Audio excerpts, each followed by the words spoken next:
안녕들 하십니까? 정말 안녕들 하세요? 3년 전쯤 모두가 광장에 모이다라는 책 한 권이 세상에 나왔습니다. 모두가 광장에 모이다. 여러분, 이 책이 말하는 광장이 어디인지 아시겠습니까? 모르시는 것 같은데요.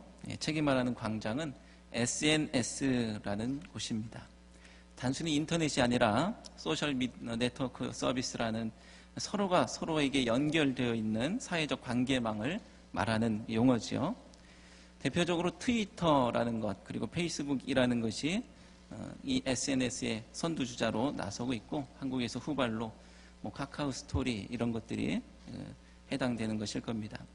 그 안에 들어가면요, 지구상의 모든 사람들과 연결이 됩니다. 그래서 미국 대통령과 직접 연결되어서 궁금한 게 있으면 물어보면 미국 대통령이 대답을 할 수도 있고, 반기문 유엔 사무총장이 대답할 수도 있고, 또 내가 어떤 궁금증 문제를 해결해야 될 것이 있을 때 올려놓으면 수많은 사람들이 답변을 달고 나에게 도움을 주는, 그래서 나는 모르지만 금방 알 수 있는 집단 지성의 힘도 그 안에 있습니다. 그래서 수백, 수천, 수만 엄청난 숫자들의 공감을 얻는 이야기들이 단지 그전에는 나의 이야기에 머물러 있었던 것들이 이제는 그렇게 많은 사람들에게 공유되는 그런 곳이 바로 SNS, 그리고 저자가 말하는 광장이라는 것입니다. 그렇기 때문에 SNS는 가상 공간임에도 불구하고 엄청난 영향력이 있고, 그리고 그 안에서는 여론이 만들어지고, 그리고 그것이 확산되는 그런 광장의 역할을 감당하게 되었습니다. 그러므로 저자는 이 세계에 모르는 사람들, 이 트위터와 페이스북, 이 SNS라는 세계를 모르는 사람들에게 이 SNS의 놀라운 신세계, 여기를 소개하고 그 안에서 일어나는 수많은 역동들, 그리고 그것을 자랑하고 싶은 마음에 모두가 광장에 모이다라는 제목을 달고 아직 광장에 모이지 않은 사람들을 초대하고 있었던 것이죠. 3년 전쯤이면 우리의 안드로이드 폰이라고 하는 그 스마트폰, 이것이 이제 막 나와서 보편화되기 시작하는 그런 단계였어요. 아이폰이 나오고 후발로 이제 그런 것들이 이제 막 시작되고, 먼저 그것을 경험한 사람들은 그 세계에 먼저 들어가 있었던 것이죠. 자, 그런데 그 광장이라는 곳에 모이라는 사람들은 모이지 않고 엉뚱한 세력들이 몰려들었던 것을 보게 됩니다. 흔히 말하는 국정원, 국방부 사이버 사령부, 그리고 우리들의 내는 세금을 통해서 고용된 민간인 알바들이라는 그런 사람들이 몰려들었어요. 밝혀진 것만 해도 한 2천만 건 넘는 댓글들, 그런 글들이 작성되어서 퍼날라지고, 그 SNS 광장이 몇억 건의 글들로 오염되었는지 알 수 없는 상황이 지금 밝혀진 것이죠. 1년 전 치러진 대선도 4.19 혁명을 불러일으킨 1960년 3월 15일 부정선거, 비교도 안 될 만큼의 엄청난 총체적인 관건 부정선거다라는 것이 만천하에 드러났습니다. 오프라인을 떠나서 온라인 광장에 살던 이 IT 강국이라는 대한민국 국민들이 2013년 오히려 반대로 온라인을 떠나서 오프라인으로 쏟아져 나오기 시작했습니다. 트위터의 트윗 멘션 이런 것들을 한번 날리면 되는데, 그것 대신에 안녕들 하십니까? 라는 대자보를 쓰기 시작했어요. 그리고 고등학생들, 그리고 주부, 그리고 회사원들, 일반 직장인들, 평범한 사람들이 자기가 처한 곳에 안녕하지 못합니다. 저도 안녕하지 못합니다. 이런 대자보들을 붙이기 시작했습니다. 그 안녕하지 못한 사람들이 어제는 이 10만 명이나 서울 광장에 모여서 안녕하지 못하다고 말하기 시작했죠. 말 그대로 모두가 광장에 모였어요. 그전에는 SNS라는 가상 공간에 모였지만 지금 모두가 광장에 모이고 있습니다. 또 다른 한 곳에 모이는 곳이 있는데, 그곳이 어디냐 하면 바로 극장이에요. 극장. 영화 변호인을 보기 위해서 사람들이 모여들고 있습니다. 변호인은 오늘 설교 제목이기도 합니다. 지난 욥기 8장 설교를 마친 후에 9장 말씀을 묵상하면서 제목을 어떻게 하는 게 좋을까라고 고민하던 중 변호인 하면 좋겠다 이렇게 정하고 있었는데, 그러던 차에 영화가 개봉한다는 소식이 들렸어요. 그게 변호인이라는 영화가 개봉한다는 거예요. 변호인인데 변호인 하니까 한번 봐야지 하고 지난 18일 개봉하던 날 마치 성지순례하듯 영화를 보았습니다. 개봉 열흘 만에 어제까지 432만 명이 이 영화를 보았고 오늘 또는 내일 중으로 적어도 연내에 500만 명이 넘게 이 영화를 볼 것으로 예상되고 있습니다. 모두가 극장으로 모이고 있습니다. 물론 영화가 재미있으면 보는 것이 당연하죠. 하지만 사람들은 영화 속에서 재미 이상의 의미를 발견하고 있는 것 같아요. 자, 영화의 배경은 불임 사건이라고 하는 제5공화국 군사독재 정권이 집권 초기에 통치 기반을 확보하기 위해서 1981년도에 부산에서 일으켰던 부산 최대의 용공 조작 사건이라고 합니다. 서울에서 80년대 항림 사건이라는 것이 있었고 부산에서 그 다음에 불임 사건, 부산의 항림 사건이다라는 이름으로 그렇게 실체도 없는 이름이 지어졌죠. 갑자기 멀쩡한 사람들이, 갑자기 이 대학생들이, 직장인들이 또 교사들이 고문받고 구타당해서 자백하게 되고 용공 세력으로 몰려서 쉽게 말하면 빨갱이, 그죠? 오늘날로 말하면 종북 세력으로 몰려서 정부를 전복하려고 했다라는 이유로 기소되고 처벌되었던 사건입니다.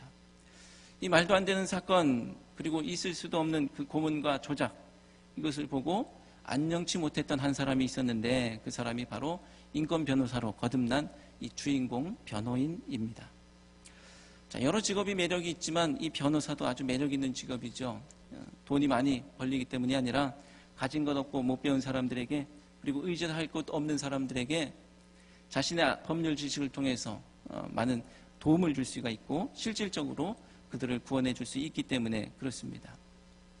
최소한 법을 몰라서 악용당하는 그런 사람들이 도움을 받는 것이죠. 하지만 변호사라는 직업이기 때문이 아니라 변호사들도 타락하고 또 다른 돈벌이 수단에만 그것을 이용하는 그런 사람들도 있는 것처럼 무슨 직업이냐 이런 것이 중요한 것이 아니라 어떤 마음으로 내 직업, 내 일에 임하느냐 이것이 중요한 것이죠. 그들이 어떤 마음으로 어떤 사람들을 보고 안녕치 못한 마음이 있느냐에 따라서 또 어떤 사람들을 측은히 여기느냐에 따라서 그들에게 또 공감할 수 있느냐에 따라서 그들의 직업을 가지고 밥을 한 끼 더 줄 수도 있는 것이고 내가 옷을 하나 더 줄 수도 있는 것이고 다른 여러 가지 도움을 그들에게 줄 수가 있는 것이죠.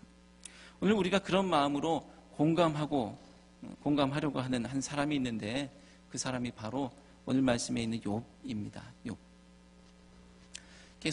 계속해서 욥기를 보고 있는데요. 오늘 저희가 읽은 욥기 9장은 욥과 세 친구의 세 번에 걸친 논쟁 중에서 첫 번째 논쟁에 해당하는 장입니다.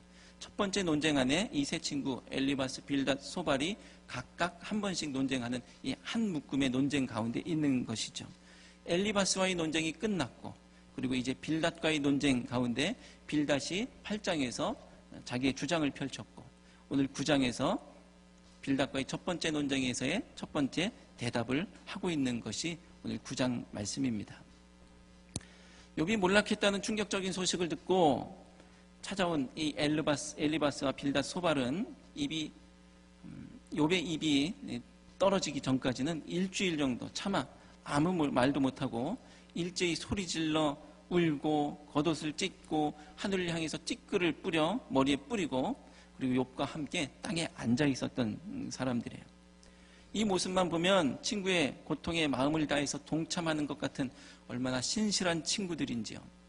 하지만 이후로 욥기 3장부터 41장 사이 펼쳐지고 있는 그 친구들의 반응들을 보면 우리의 인생들과 같은 그런 좋은 모습들만이 아니라 다른 모습들이 펼쳐지고 욥과 함께 땅에 주저앉았었던 친구들이 함께 주저앉아 있는 것이 아니라 일어나서 손가락질하는 것을 보게 됩니다. 욥의 친구들은 처음에는 욥의 형편과 상황이 너무나도 안 돼서 욥의 형편과 상황이 너무나도 안 돼서 안녕하지 못한 마음으로 찾아온 사람들이에요. 그러니까 자기 옷을 찢고 함께 고통스러워하고 함께 마음 아파하는 것이죠. 하지만 욥이 3장에서 입술을 열자 4장부터 다른 이유로 안녕하지 못한 상황들이 펼쳐집니다. 감히 하나님을 대적하는가라는 물음, 회개도 안 하고 죄 없다고 결백을 주장하는가라는 그런 것들이 그 친구들의 마음을 안녕하지 못하게 만든 거예요. 친구들은 욥의 말을 그들의 신앙에 비춰보고 또 마음이 불편해졌고 너의 말을 듣고 보니 나는 안녕치 못하다라고 선언하면서 한마디씩 하기 시작하는 것이죠. 자, 오늘 본문은 9장인데요. 이 9장 말씀을 한번 찬찬히 뜯어보려고 합니다. 도대체 어떤 내용들이 있을까요? 우리 함께 읽기는 하셨지만 쭉 숨 가쁘게 읽으시면서 무슨 얘기인지 잘 모르실 수가 있을 것 같아요. 자, 2절 말미에 이런 말씀이 있습니다. 인생이 어찌 하나님 앞에 의로우랴. 자, 이 말은 신앙적 겸손으로 들리고 그리고 죄인된 자의 고백적 표현으로 들립니다. 이어지는 3절 말씀에 첫마디에 하나님의 첫마디죠.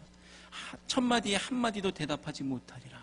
사람의 그런 모습을 표현하고 있고 하나님의 지혜를 찬양하고 인생의 미련함을 고백하는 것처럼 들립니다. 그래서인지 4절에서 그는 마음이 지혜로우시고 힘이 강하시니라고 고백하고 있고 또 그를 거슬러 스스로 완악하게 행하고도 형통할 자가 누구이랴라고 선언하면서 하나님의 지존하심을 찬양하는 듯 보입니다.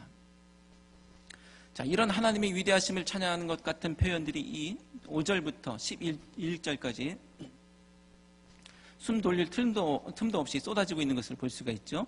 그가 진노하심으로 산을 무너뜨리시며 옮기실지라도 산이 깨닫지 못하며 그가 땅을 그 자리에서 움직이시니 그 기둥들이 흔들리도다.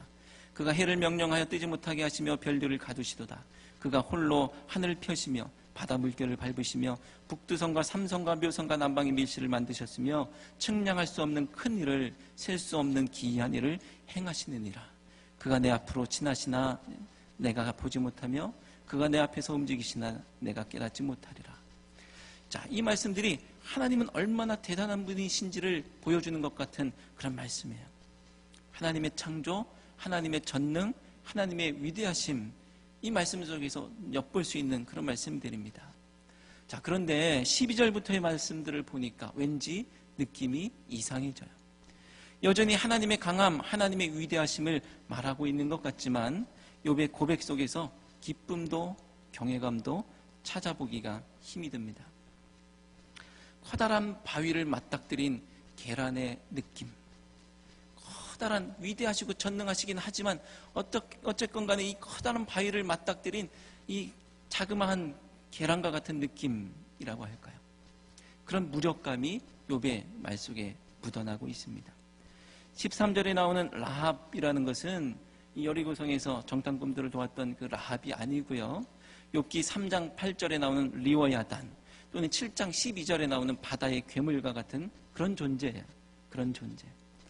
그런 아주 힘이 세고 내가 어떻게 할 수 없는 그런 존재를 말하고 있는 거예요.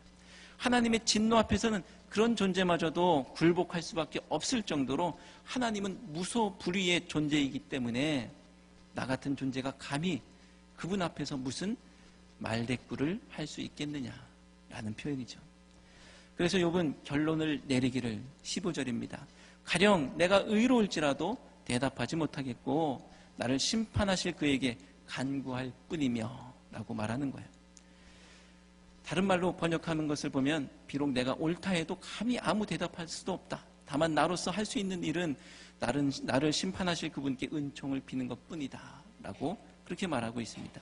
다른 말로 쉽게 말하면 야, 말해봐야 무슨 소용이니 그 거대한 권력 앞에, 이런 표현이죠. 그저 은총을 구할 밖에 욥은 자포자기에 빠지고 있습니다. 그 자포자기 심정이 16절부터 19절까지의 말씀 속에 들어있습니다. 하나님은 머리털 한 오라기만 한 일로도 자기를 짓눌러 부수시고 숨 돌릴 틈도 주지 않고 쓰라림만 안겨주시는데 말한다고 한들 들으시겠느냐. 이게 16절부터 19절까지의 말이에요. 힘으로 해보려고 해도 하나님이 강하신 것은 뻔한 것이고 법으로 하려고 해도 하나님을 재판정에 세울 자가 누가 있겠는가. 19절 말씀이죠. 힘으로 말하면 그가 강하시고 심판으로 말하면 누가 그를 소환하겠느냐.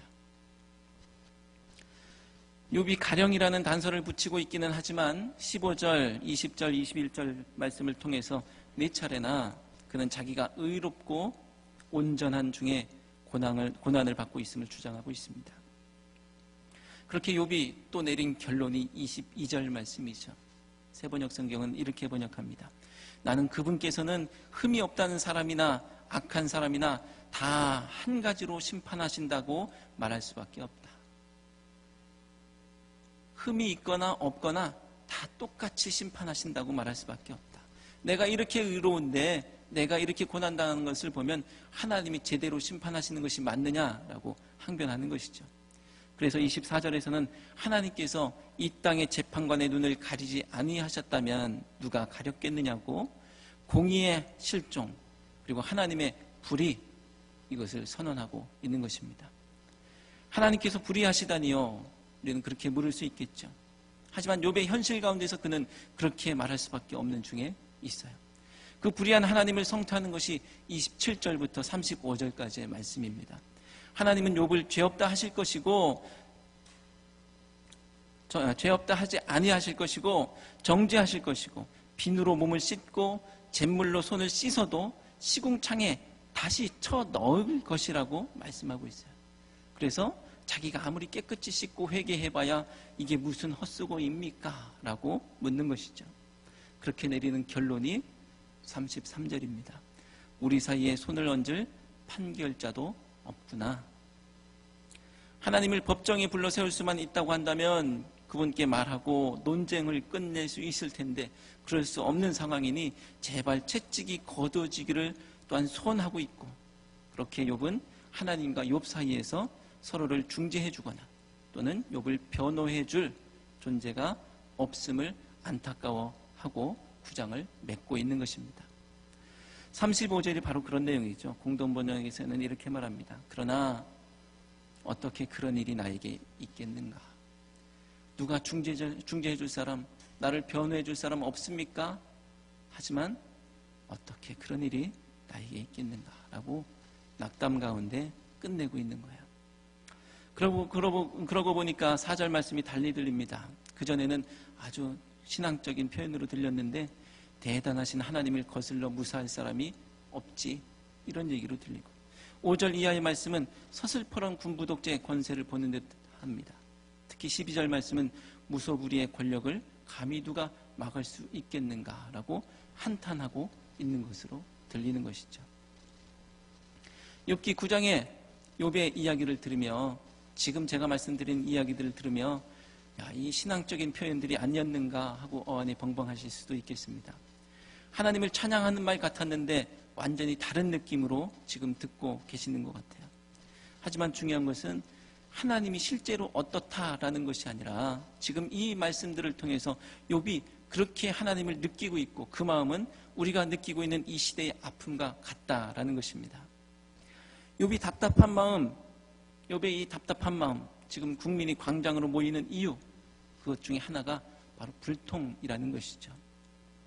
욥기에서도 지금 하나님이 듣지를 않으시니 내가 말한들 무슨 소용이 있겠는가라고 말하고 있는 하나님의 불통을 말하고 있죠.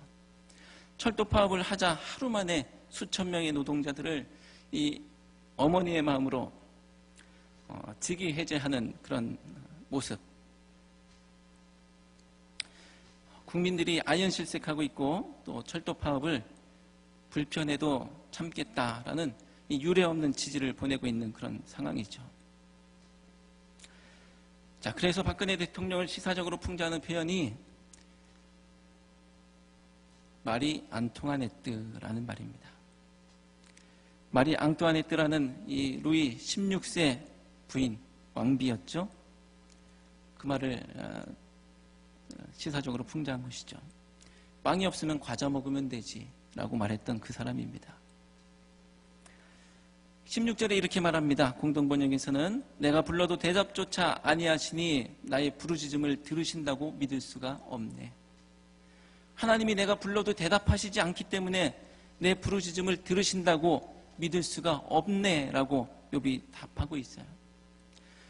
속고만 사셨냐고 약속은 꼭 지킨다고 서민을 위한다고 대화하고 화합하겠다고 했었는데 툭하면 종북딱지를 붙이면서 그 어떤 때보다도 불통의 시대를 지금 우리가 그렇게 붙이는 불통의 시대를 살고 있죠. 대화의 통로가 막히고 SNS 광장도 국정원에 오염되어 있기 때문에 또 네이버 밴드 여러분들 많이 하실 거예요. 그것도 감시당하고 있기 때문에 사람들이 자기를 표현할 평화적 방법이 없어 광장으로 나오고 있는 것이죠. 욥은 32절에서 고백하기를 하나님과 함께 재판정에 설 수만 있다면, 즉 불통이 아니라 소통할 수 있다면, 합리적인 의사소통과 판결을 기대할 수 있다며 논쟁을 끝낼 수 있을 것을 기대하고 있습니다. 만약 함께 재판정에 설 수만 있다면 안녕하지 못한 마음으로 그를 도울 수 있는 그 사람, 그것이 바로 변호인인 것이고, 또 오늘 우리가 말씀을 통해서 기대하고자 하는 그 존재입니다. 우리를 인해서 안녕치 못한 분이 한 분 계셨는데 그분이 바로 예수 그리스도인 줄로 믿습니다.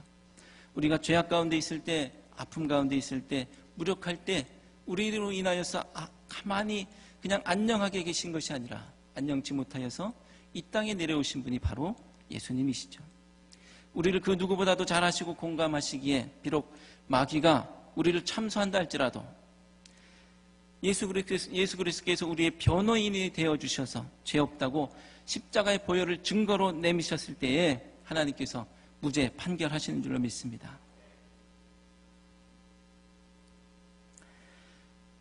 성경의 원리는 예수 그리스도를 본받는 믿음입니다. 그러므로 우리도 누군가의 마음에 공감하고 누군가로 인해서 안녕치 못하고 그리고 누군가의 변호인이 되어야 할 그런 우리의 의무가 있는 것이죠.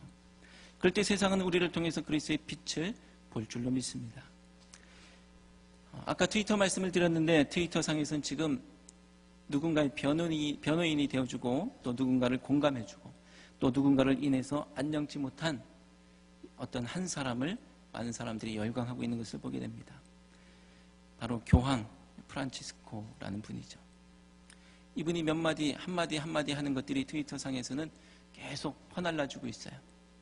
커다란 반향을 불러일으키고 사람들은 가톨릭은 지금 완전히 우리를 편들어주고 있고 우리와 함께하고 있다라는 그런 마음으로 대하고 있습니다. 트위터라는 광장에서 기독교와 가톨릭은 극과 극의 반응을 받고 있어요. 기독교는 다른 사람들을 불행하고 죽어가도 개인적으로 물질적으로 복받으면 교회만 부흥하면 그것으로 안녕한 집단, 그렇게 평가받고 있고, 가톨릭은 다른 사람의 아픔으로 인해서 안녕하지 못한 사람들, 그래서 그들의 변호인, 그들의 편이 되어준 종교로 평가받고 있습니다. 트위터라는 광장의 분위기만 보면 5년, 10년, 20년 후에 기독교는 과연 교회가 몇 개나 살아남아 있을까 걱정이 될 정도입니다. 기도 안에서 그런 일이 벌어지는 것이 아니라 가톨릭이나 기독교나 무슨 기도의 차이가 있겠어요? 오히려 교회가 더 기도 많이 했겠죠. 한 가지 차이가 있다면 그들의 편이 되어주느냐라는 거예요. 예수님께서 이 땅에 오셔서 무엇을 하셨는지, 누구의 편이 되어주셨는지, 얼마나 누군가를 측은히 여기셨는지를, 얼마나 안녕하지 못하셨는지를 살펴보면 답은 뻔하게 나오는 것이죠. 33절에서 35절까지의 말씀에서 욥은 이렇게 고백합니다. 공동번역으로 읽어드리면 이렇습니다. 그러나 우리 사이를 중재해 줄 리가 있어 그가 우리의 어깨에 손이라도 얹어준다면, 나를 치시는 그 뭉치를 빼앗아 다시는 두려워하지 않게 해준다면 나 아무 두려움 없이 말할 수도 있겠는데,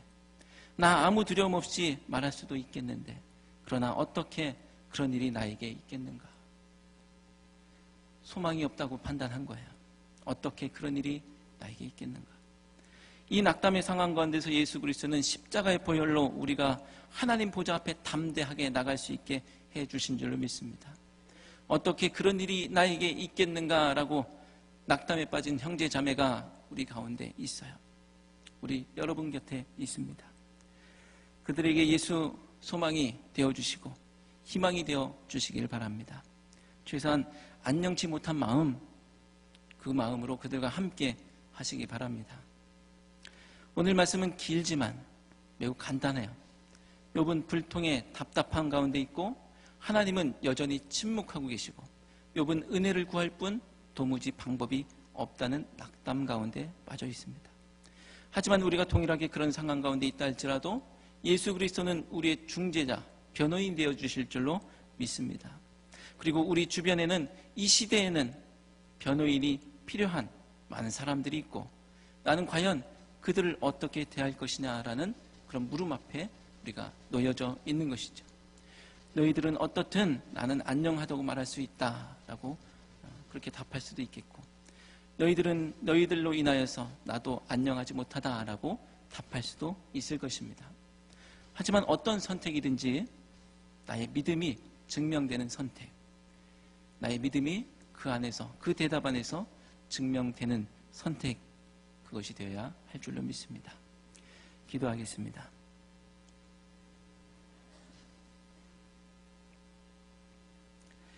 은혜의 주님, 참수하는 자들 앞에서 무기력하게 설 수밖에 없는 저희를 위해 변호인 예수 그리스도를 보내주시니 감사합니다.